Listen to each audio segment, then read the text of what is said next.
SGG portant déclaration de projet d'intérêt national pour la construction et l'aménagement du parc urbain de Conakry. Le président de la transition, sur proposition du ministre de l'Urbanisme, de l'Habitat et de l'Aménagement du territoire, vu la charte de la transition, vu l'ordonnance numéro 92-19 PRG SGG du 30 mars 1992 portant promulgation du Code foncier et domanial en République de Guinée. Vu la loi L 98-17 du 13 juillet 1998 portant Code de l'urbanisme de la République de Guinée. Vu la loi L 2015 AN du 13 août 2015 portant Code de la construction et de l'habitation en République de Guinée. Vu l'ordonnance numéro 2021 1 PRG CNRD SGG du 17 septembre 2021 portant prorogation des lois nationales, des conventions, traités et accords internationaux en vigueur à la date du 5 septembre 2021. Vu le décret D 2021 11 PRG CNRD SGG du 8 octobre 2021 portant structure du gouvernement. Vu le décret D 2022-60 PRG SGG du 26 janvier 2022 portant attribution et organisation du ministère de l'Urbanisme, de l'Habitat et de l'Aménagement du territoire. Vu le décret D 2022-387 PRG CNRD SGG du 20 août 2022 portant nomination du Premier ministre, chef du gouvernement.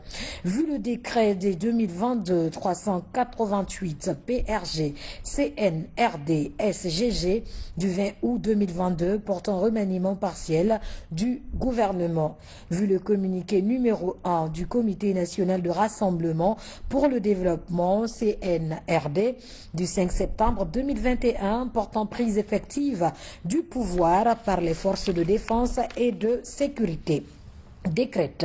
Article 1er est déclaré projet d'intérêt national PIN conformément aux dispositions définies à l'article L 121 alinéa 14 du Code de l'urbanisme, le projet de construction et d'aménagement du parc urbain de Conakry dans les communes de Kaloum et de Dixine à Conakry avec une superficie de 42 hectares 68 à 59 CA. Article 2. Le périmètre d'implantation des emprises nécessaires à la réalisation des infrastructures, périmètre de l'opération est délimité par les coordonnées géographiques et le plan de masse annexé à ce présent décret. Article 3.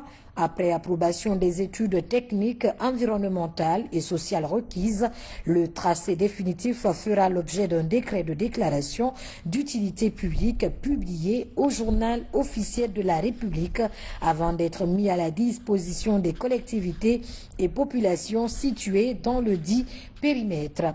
Article 4. Le périmètre d'opération constitue un périmètre d'intervention foncière créé au profit de l'État.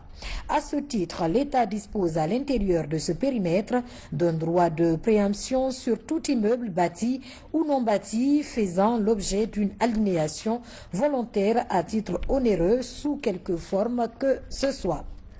Ce droit sera mis en œuvre conformément aux dispositions des articles L 312 alinéa 1 et suivants et article 2 respectivement du Code de l'urbanisme et du Code de la construction et de l'habitation, étant précisé que tout projet d'opération devra avant toute réalisation être notifié au gouverneur de la ville de Conakry. Obligation est faite au service des domaines, aux notaires ainsi qu'à tout officier public intervenant dans le périmètre de l'opération à quelque titre que ce soit d'informer les parties concernées du droit de préemption de l'entité disposant ce droit. Toute opération en violation de cette procédure est nulle et de plein droit.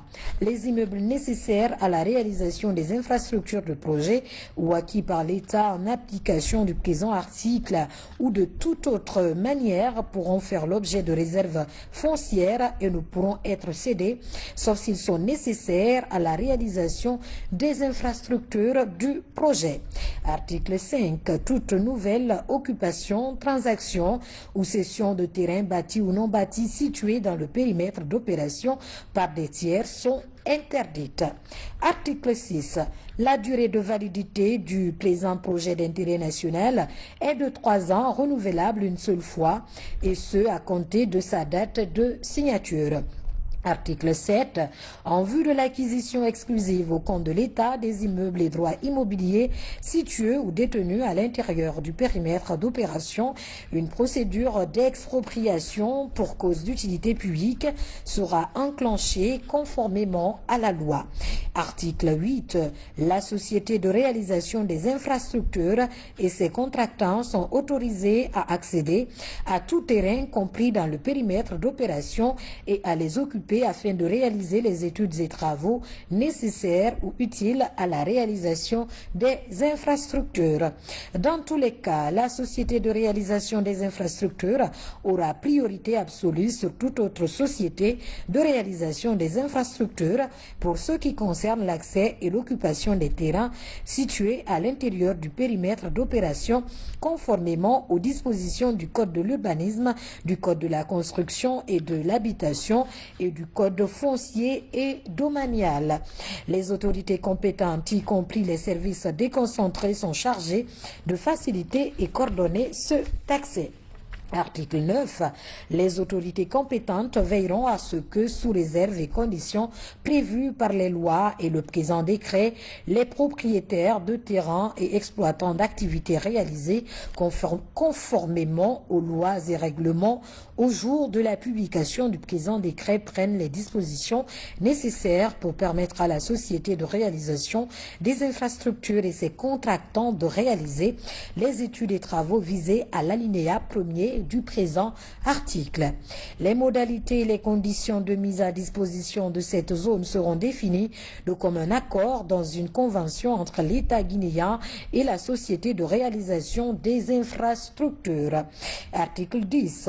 Sont exclus de ce projet d'intérêt national les infrastructures ferroviaires et routières primaires, la zone de la station d'épuration, le site abritant la société China International Water, le palais du peuple, le jardin 2 octobre, la ligne de haute tension, les conduites d'évacuation principales qui traversent le site, le centre culturel franco-guinéen.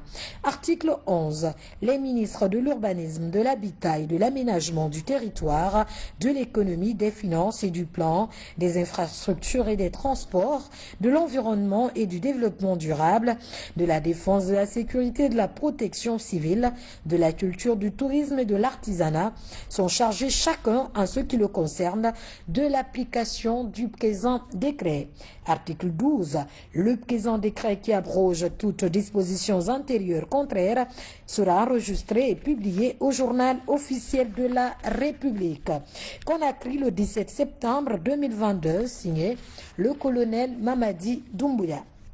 Décret D 2022-425 PRG CNRD SGG portant nomination de haut cadre au ministère du Commerce, de l'Industrie et des PME.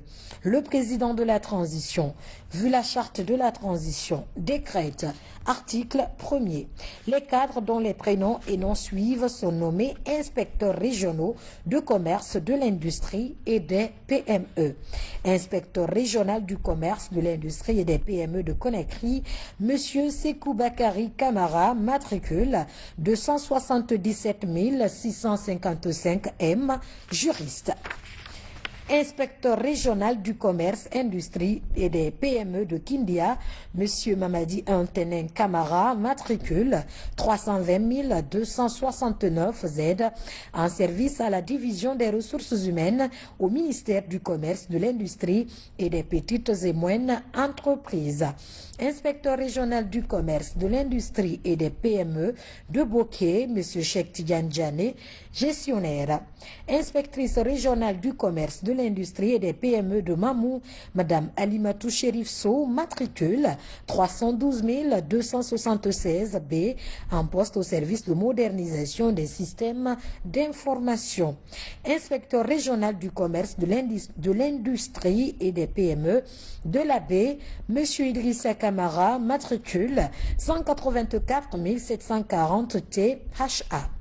Inspecteur régional du commerce, de l'industrie et des PME de Farana, M. Alpha Kamara, précédemment chargé de développement local dont le projet Swapiti. Inspecteur régional du commerce, de l'industrie et des PME de Cancan, M. Idrissa Kondé, matricule 244 212 W, juriste. Inspecteur régional du commerce, de l'industrie et des PME de Zérékoré, M. Pépé de Rabat, matricule 317 268 P, inspecteur des services de finances. Article 2. Le présent décret qui abroge toutes dispositions antérieures contraires prend effet à compter de la date de sa signature et sera enregistré et publié au journal officiel de la République. Conakry le 17 septembre 2022, signé le colonel Mamadi Doumbouya. Merci. Tout dans la continuité de leur sagesse.